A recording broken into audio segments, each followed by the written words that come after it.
鬆地啊，幾分鐘嘅大佬。哇！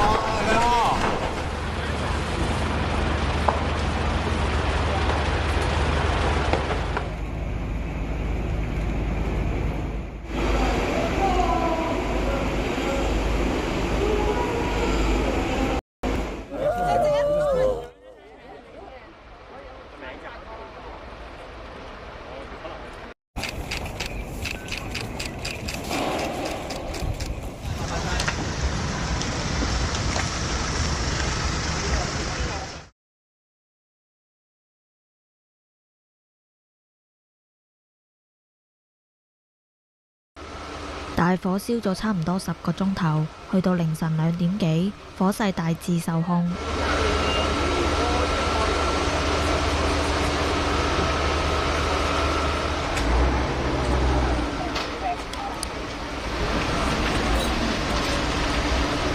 大埔宏福苑星期3發生5級火，截至星期4，火警造成至少55人死，包括1名殉職消防員。網上片段可以見到，最先起火嘅係宏昌角外牆棚架。呢度元洲仔公園對住宏福苑，呢個應該係宏昌角嚟嘅，着晒火。搞錯啊！嗱，呢棟咁樣着晒火啦，已經下邊。冇人咁警鐘，冇警鐘嘅成棟大廈。喂，嗰啲工程人員做乜㗎？工地嗰啲。成棟大廈冇警鐘，搞錯啊！真係，棚着緊火咯喎，滴緊火燭㗎喂！哇，燒鬆地啊，幾分鐘嘅大佬。只係幾分鐘，火勢已經一發不可收拾，大量竹枝被燒到爆裂跌咗落嚟。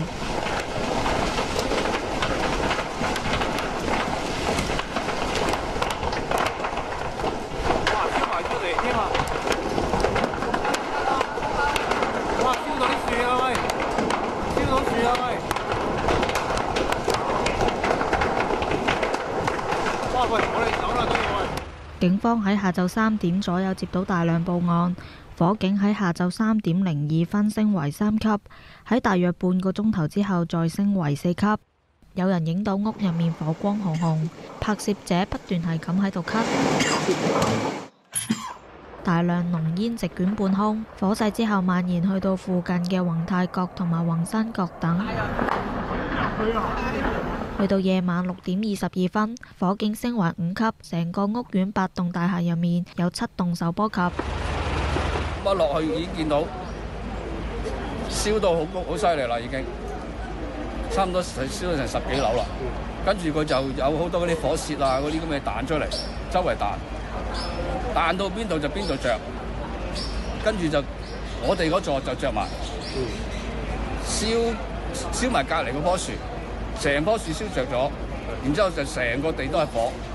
我叫我太太走，佢落到樓下已經出唔到大門口啦，啲火已經燒到佢大門口啦。咁佢話翻上去，但係跟住而家我又已經揾佢唔到啦。大批居民需要疏散去到社區中心或者社區會堂等。警鐘啊，就真係聽唔到，因為個個都係聽唔到警鐘聲。我哋嗰座聽唔到，人哋嗰座我唔知，就係冇響過。國家主席習近平就事件表示哀悼，對遇難者家屬同埋受災人員表示慰問。佢要求全力以赴撲滅火災，努力將火災傷亡損失降到最低。行政長官李家超喺火警嘅第2日下晝去到大埔宏福苑視察災情，佢之後會見傳媒。我哋正係經歷緊呢一場集體嘅傷痛。喺呢個艱難嘅時刻，我哋更加需要堅強面對，共度時艱。我亦都希望社會各界將哀痛同埋關愛轉化為建設嘅力量。我哋會成立大埔宏福苑援助基金，政府會投入3億元，為受影響嘅居民提供援助。我亦都知道好多熱心人士同埋機構都係好想提供幫助，亦都表示希望去作出一啲捐輸。我哋已經係設立咗一個戶口，呢個係喺中銀香港嘅戶口，戶口號碼係012-8752-190-1597。我哋喺今晚嘅7點就開始接受大家可以喺呢個戶口裏邊呢係捐贈。我哋會確保呢，我哋呢個基金會用喺大埔宏福苑嘅援助工作裏邊。就為咗即時去幫助受影響嘅居民呢，我哋會喺今晚即時派發每戶災民1萬蚊嘅應急補助金，以解佢哋嘅燃眉之急。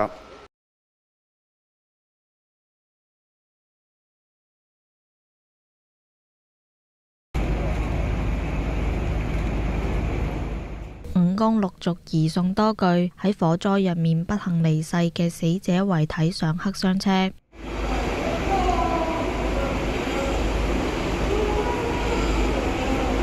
有遇難者嘅屋企人喺現場認屍之後，情緒激動，需要由親友攙扶之下離開。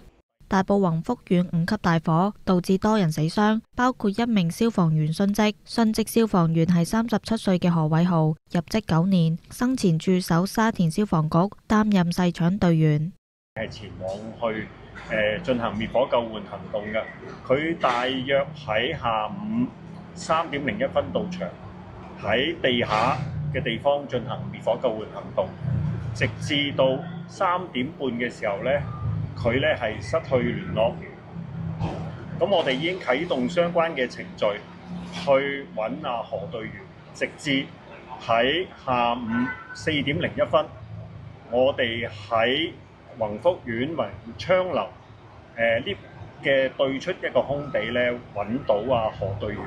何隊員當時面部有燒傷嘅情況，係由救護員將佢呢送到去威爾斯親王醫院。佢喺下午嘅4點45分，經當值嘅醫護人員呢證實佢死亡。我喺呢度代表消防處向何隊員嘅屋企人致以最深切嘅慰問。何偉豪嘅同袍喺社交媒體發文悼念指：請好好記得英雄的樣子，我們不會忘記你的，感激你為我哋付出所有，落更了，好好休息，兄弟。